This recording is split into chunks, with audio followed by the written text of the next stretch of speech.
very much for having me. I actually only found out about the JBS on Tuesday or Wednesday through Matty and Dan, so it's a pleasure to know that you even exist, also to be invited here on short notice. So you have to join if you haven't yet. Second? You have to join if you haven't yet. Yeah, exactly. I grew up in Stanmore. I've lived in London all my life. I've now moved out, and in 2012 I set up my own coffee shop called The Fields Beneath.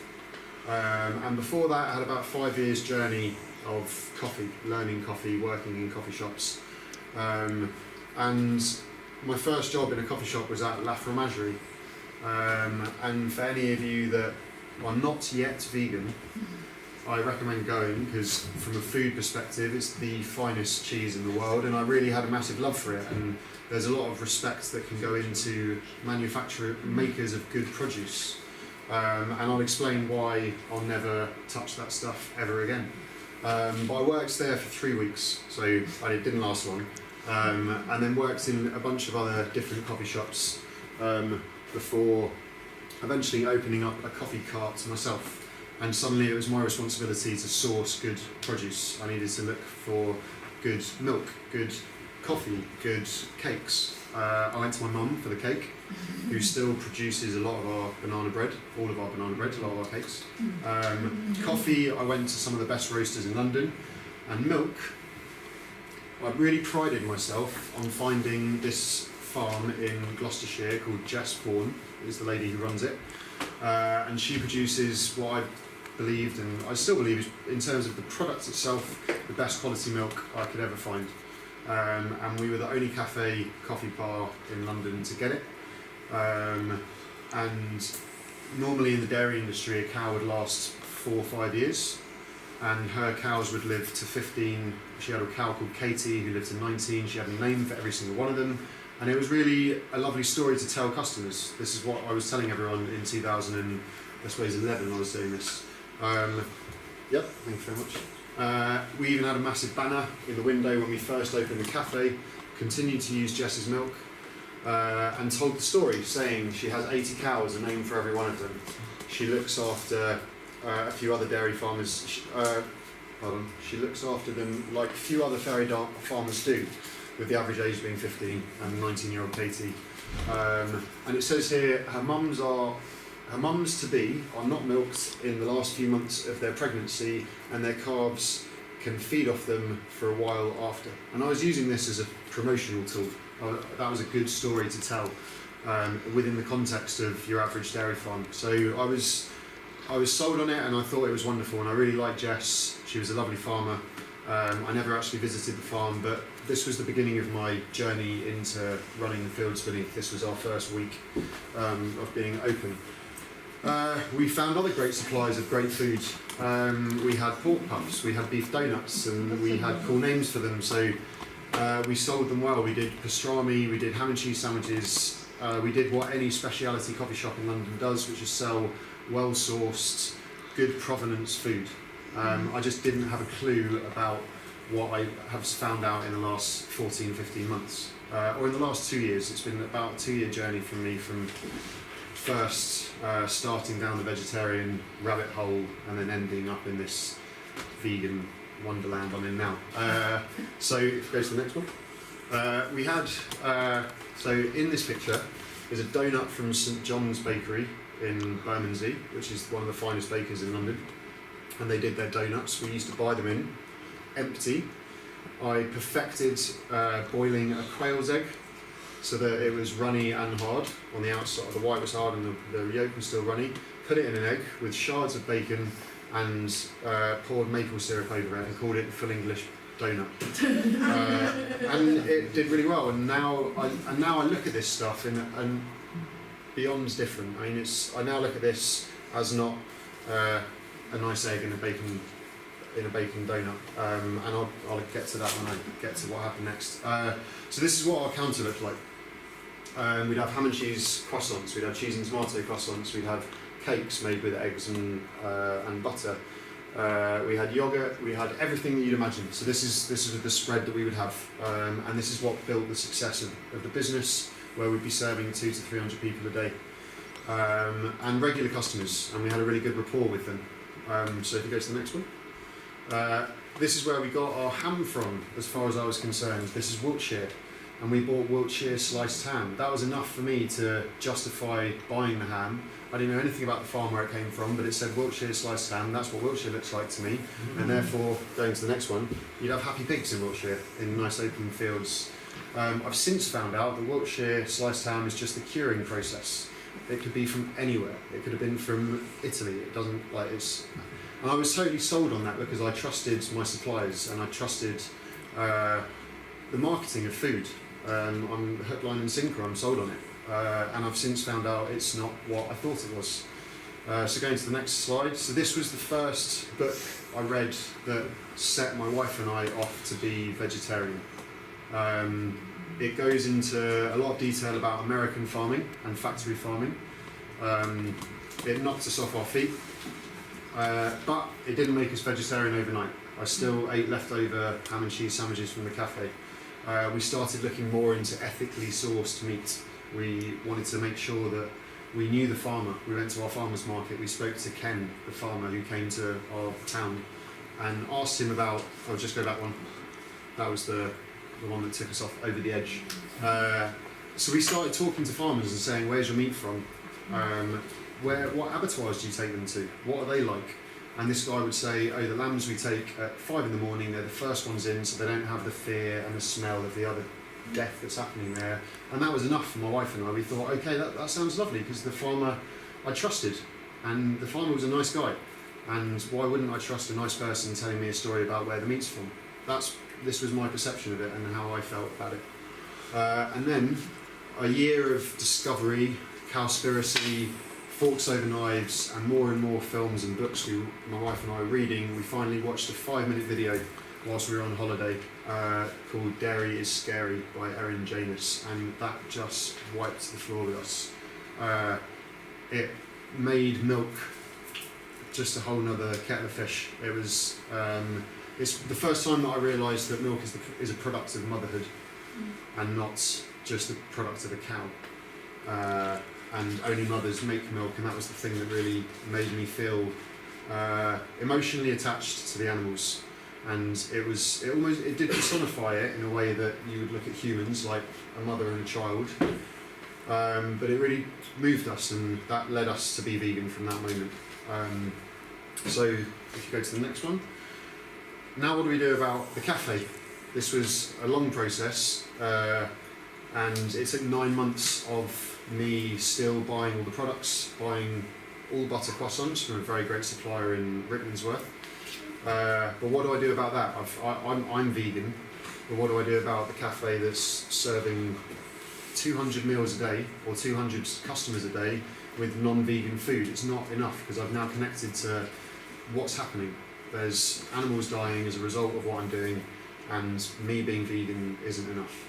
So I had to start thinking about that spread that you saw earlier, and how do I replace all of the croissants and all of the sandwiches and all of the yogurt. So if you go to the next one. So this is a vegan croissant. We asked our supplier. They said, find us £10,000 a month worth of croissant sales, and we'll try them out. We'll try and do them for you. And I found a couple of cafes, but I needed about 20 to get that volume. And then a customer came in, and she's a baker. She's got a small French bakery in Hackney, and she said she'll try it out. And after about a month of trials, and even a customer saying, you used to sell the best croissants in London, I now think you sell the worst. This was what we were facing. And I can't have that. It took me a year and a half to become vegan myself. I can't force people to get to what I've got to. It's just through education and awareness and conversations without making anyone wrong for anything, because there's no shame in what I did. It's just, now I've seen it, I have to change. But we eventually got to a point where the croissant was absolutely amazing, and we're really happy with it now, and she's now the only fresh croissant baker in London, so all the vegan cafes are coining onto it and getting her croissants in. So we go to the next one. We also had all of our customers, 350 on a very busy day we would sell coffee to. 50% of our turnover is coffee. 80% of our coffees had milk in them, and of that, 5% were soy and almonds, and that was a real hurdle in my head. Like, how can I make this business vegan if half of the income or 40% of the income is directly using milk?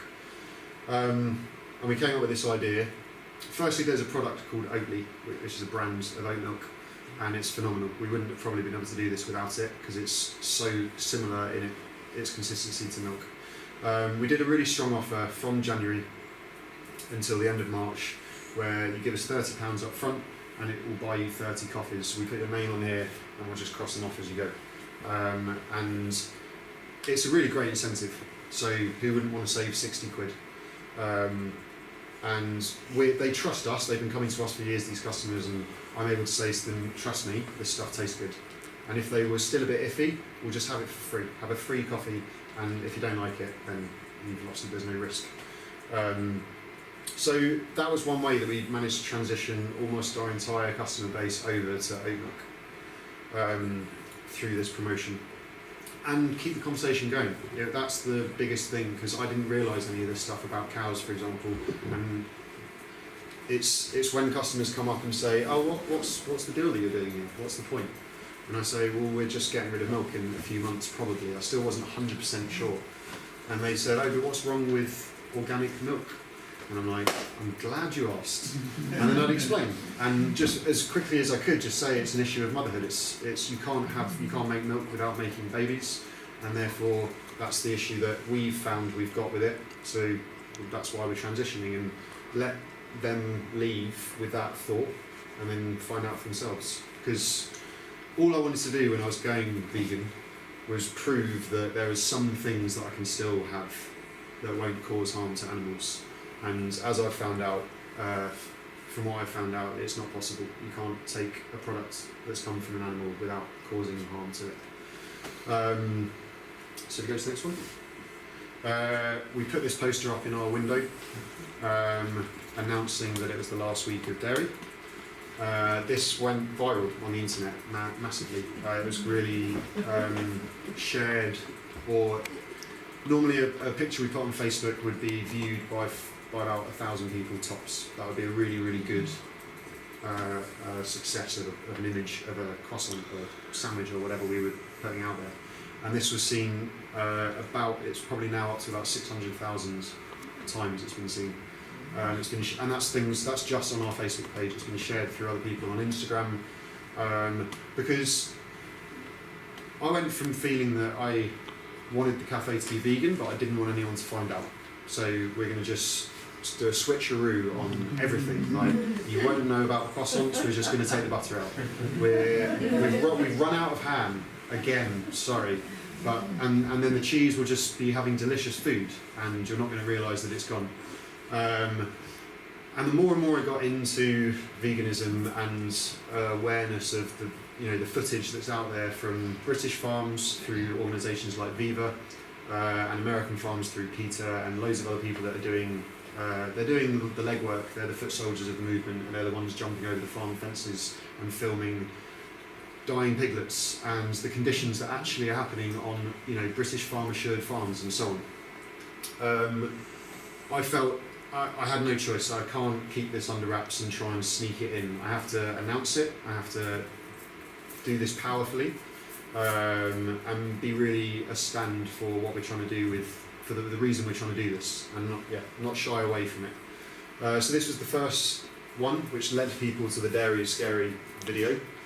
And then the next post we put up a week later was a much more thorough explanation, which talks about pregnancy and how long the calves get to spend with the cow, with the mother. And you can see all this on our Instagram and on Facebook. So yeah, that's the point I'm now at, where I've become more active in the movement, and I want to share. I can't stop thinking of ways to share veganism in a really fun, non-confronting way. I'm trying to do it in a way that trying to bring a bit more fun to it, because it's got really horrible things about it, but there's another side of it that we can talk about, which is how delicious it can be, and not. I'm really against the idea of shaming anyone, and it does happen, but which I'm trying to step away from it and work with all other organisations to do so. So if you go to the next one, so I've made. So I'd be standing behind the till, and a customer would come up and say, "Why not dairy?" And I'd try and explain very quickly to them, but there's a queue because we're at a train station in the cafe, so we get busy.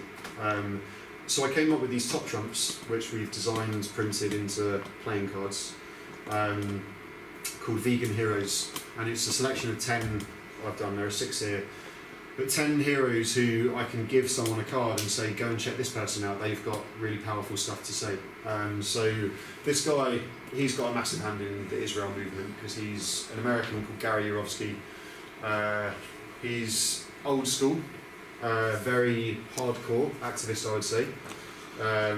He broke into a mink fur factory in Canada and released all the minks. He's one of those. He's been banned from Canada. Theresa May's banned him from the UK because he's a threat to farming. But his speeches are very powerful. David Hay, British boxer, if there's anyone in the cafe that feels that veganism is weak, I say David Hay's a vegan.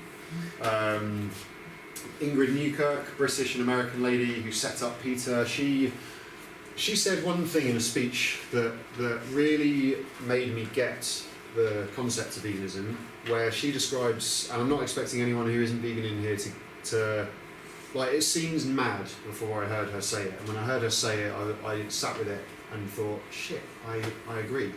That she says in a speech called why hamburgers should be illegal. She just said the words after showing footage of animals, that these animals are people. They are people. They're their own individual lives. They're different. Each one is very different from one another. And I'd never considered that before. And I've got 5 cats now. I had probably 3 at the time. And I didn't really consider them... I saw them as individuals, but I never thought of them as their own person. And that's what... I mean, for me, this is what really drew me into the idea of veganism, was what she said. So I get really proud when I'm handing out these cards. And it's a great opportunity to introduce people to, not me, someone else talking about it. So I'm now just trying to think up as much as I can. So we go to the next one. That's the shop. So that's the entrance to the shop. We don't always have that sign out because I don't want to scare people off. Because I think before I went vegan, I certainly wouldn't walk into a shop that said vegan. So I try and stay. I need to be responsible with it. And then the next slide is right. So it's got to the point where I didn't really used to like vegans before, and now I'm. This is a billboard, and in the distance is the Arla milk processing plant. Arla do Cravendale and loads of other dairy brands. This is the largest milk processing plant in the world, and it happens to be a 10-minute drive from my house. So for the weekend of Mother's Day just gone, me and the manager from the cafe went there with a 3 metre high and a 3.5 metre wide hand-painted poster raising awareness about the plight of cows in the dairy industry. Jumped a farm fence, went there with ropes, hoisted it up and tried to get it so that we had a really beautiful shot of the towering silos of milk in the background and the poster in the front. But we couldn't get it to get taut, so we had to pull it down and we ran away with it. So if you go to the next slide, that's us running away with this massive poster, and put it in the car and didn't really know what to do. But then the next day I was at work in Primrose Hill. I'm cycling around looking for somewhere, because Mother's Day will be busy on the canal in Primrose Hill, and I'm cycling around looking for somewhere suitable to hang this giant sign on a bridge, and maybe only for 10 minutes, but I just wanted to find somewhere. And I saw this white picket fence on the canal, on the other side of the canal, which is someone's garden, their back garden fence, stopping them falling into the canal from their £1 million house. And I thought, oh, that's perfect. And I've got a blow-up canoe that I might be able to canoe over and try and do it early in the morning. And then I saw, just on the balcony behind, in the garden of that same house, on the balcony was a full-size black and white dairy cow model. literally, like it's on the balcony. You'll see it in the next photo, and it's just there. And I went round and rang on the doorbell, and they had a mezuzah on the door. So I thought, all right, I'm going to do a bit of schmoozing here. And I had like 5 minutes to try and explain to this woman who wasn't vegan or vegetarian why she should let me hang a massive sign on the back of her garden. And her and her husband were cool with it. So the next morning I went there and draped it over, and they let me leave it up there for the whole day. That also got circulated online quite a lot. And it's just things like this. I want to do more activism like this, and that's what I'm trying to think of with the business. How can I use the business as a tool to drive more awareness, but without being an angry vegan? That's the thing that I really want to stay away from, because it just doesn't work. That kills the conversation. I'm not sure if we've got any more pictures. Maybe. Is that the last one? Oh, we were in. So I used to be really excited to be in Time Out, because the cafe would get reviewed in Time Out, and that would be really good, and I could show my nan and she'd be really happy. And we recently were in Farmer's Guardian because of the big furore we've caused about the dairy industry, and that is really like, I'm so excited about it. And I'm not sure, there might be one or two more. This was in the Guardian. It wasn't directed about us, but we were mentioned in it. This was quite an aggressive article that I don't agree with a lot of the things or the way that the conversation was told in it. But this is the next step, I think. The next stage of veganism is to make the conversation a really beautiful one and a really empowering one, where you're inviting people in rather than sort of pushing anyone away, because that can happen a lot. I'm really conscious of it, so I'm talking with some various organisations to try and have a better approach to the conversation. And I think that's probably the last. Oh, and this is our counter now. It looks the same. We've got delicious sandwiches, we've got delicious breakfast pots, we make cashew yogurt. The croissants, we, instead of filling it with cheese and tomato or ham and cheese, we fill it with mushroom, marmite and sage. We fill it with wild garlic pesto and other. It's good food. That's all we need to do. It's our responsibility to just swap out one bit of good food for another bit of good food, and then you're not really missing out. It's just getting rid of the hurdle of giving up cheese. It's a major deal, I totally get it. But there's delicious food out there too. That's all you're really looking for when you're going to eat, is something tasty. And that's the responsibility I feel I've got with the cafe, to prove that this can be done. We can be successful. Our sales dropped for the first 2 weeks, and we're now back to normal as far as turnover is concerned. Our costs of milk have gone up, but we're working on that with our suppliers. So that's where we're at now. Yeah. So it's been an amazing journey, and one that I would never have thought would ever have happened to me.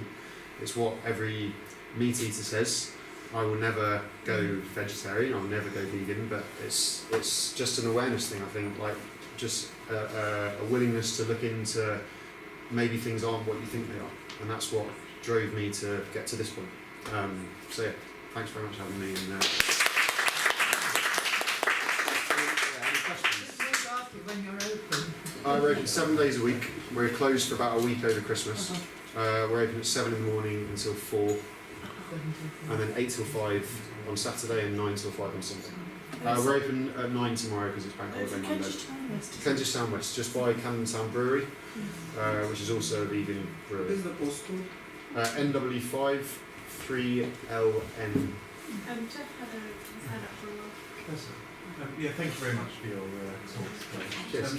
I had 2 questions. The first one, do you sell any kind of vegan equivalent of cheese? Because I know it's... Not yet. We've just hired a chef who worked at Nama, which is a vegan restaurant in Notting Hill. Personally, I don't like vegan cheese. Most that I tried a ricotta yesterday that was fantastic at a pizzeria in Fulham called Picky Wops, which the guys there are beautiful people, and they've just gone vegan themselves, the restaurant, after 7 months of being salami and prosciutto and cheese. And then I tried their new mozzarella they've just tested, which is fantastic as well. It looks like it, if you poke it, it feels like it, which is really important stuff. Like, you know, tactility is really an important thing in vegan cheese. What make was that? So the mozzarella is their own. So what's it made? Oh, Picky Wops. Picky Watts. Picky Watts. It's a controversial Oh, name, I've just but got it, sorry. yeah. And they're in Fulham, and it's a bit of a mecca in Fulham for vegan stuff. So the mozzarella is theirs, and the brand that does the ricotta is Mouse's favourite. There are people that are really they're driving there's a lot of progress happening in the vegan cheese world, but we're 1,000 years behind cheesemakers. So what you saw in the first picture at La Fromagerie, that's a lot of generation upon generation investment in time and love and effort into making a really good product, and we're just at the very forefront of vegan cheese. But we'll get there, and we'll get there quicker because we've got technology and moisture analysis and whatnot. Yeah. Few statements. One is for those that aren't Shomer Shabbat, next Saturday the London Vegan Meetup group are coming along. I only found out the other day today. What's in my shop? Yeah. Oh, amazing. Now, I assume someone have told you. That's next Sunday. Or Saturday. Yeah, Okay. so it's 5th. All right. Great. All right. That's good to know. Yeah. Thank you very much. I've Yeah. been in contact. I don't know who's organising it. I think it's Green who's organising it. The second thing is that there are, I don't know whether this is, it's slightly a competition, not quite. There's at least 3, it's on a vegan website, Vegan London. There's at least 3 cafe restaurants in London that are vegan apart from milk. Yeah. And they argue that, well, it's what the customers want. One of them has recently gone almost vegan, which is the Gallery Cafe. Yeah. In Bethnal Green, is it? Bethnal Green. Yeah. The other one is in Camden, the canal. What used to be Spiral, then became. Oh yes, X and Spiral. Yeah. They need to get their name out. But they don't have a sort of a vegan ethic in the same way that you have. In other words, I think it's just someone inherited something that was vegan and taking it on. And I think there's 1 or 2 others. And it's just that I don't drink coffees. I don't quite know. I'm taking your word from it that having the Oatly milk is equivalent. It's what I was saying at the end that. So when you say it's what the customer wants, I completely respect that. But what I really think the customer wants is a delicious coffee. And I think the difference between a coffee made with oat milk and a coffee made with cow's milk is the same difference between one espresso and cow's milk and another espresso and cow's milk. Because coffees can taste vastly different, Ethiopian to Colombian, and even in those countries the taste profile can be massively different. And you mix it with milk and it's completely different again. And I just think oat milk is it's no worse. What I always said when we were doing the transition is we cannot put anything on the counter that is either more expensive, so it has to be the same price or less, and as delicious or more. Those are the 2 requirements for. I'm not taking this buttery, eggy banana bread off the counter until we have one that is as good and doesn't cost more. And animal products cost more. Our croissants are cheaper because butter is expensive. Our banana bread is cheaper because butter and eggs are expensive. In the realm of flour, water, sugar, butter and eggs are expensive. So it's how you propose it to your customers. If you say, and I do this with my staff all the time, I'm always listening to how they're talking to customers, because everyone who comes in, can I have a latte please? We have to say, okay, so we don't do milk, but we don't do it that way. I try and, the way I say it is, if someone says, can I have a flat white? I'll say, sure. Oat milk is our house milk. We've also got almond or soy, but they're 30p more. So it's not even a choice. Why do you charge more for soy when it's cheaper? It's more expensive. It's 75p for a litre of cow's milk. It's £1.40, but we're just about to get it for cheaper for oat milk. Is it special soy? It's bon soy, which is so it's the one of the best quality soy milks there is. So that's 3 times the price of cow's milk. So unfortunately we've run out of time, but I know that you're staying for the afternoon tea bit. Yeah, sure. So Gavin is going to stay behind. We've got about an hour for refreshments and things, but I'm conscious a lot of people have been sitting down, and we did say we'd end at this time. So so time to say a big thank you to Gavin.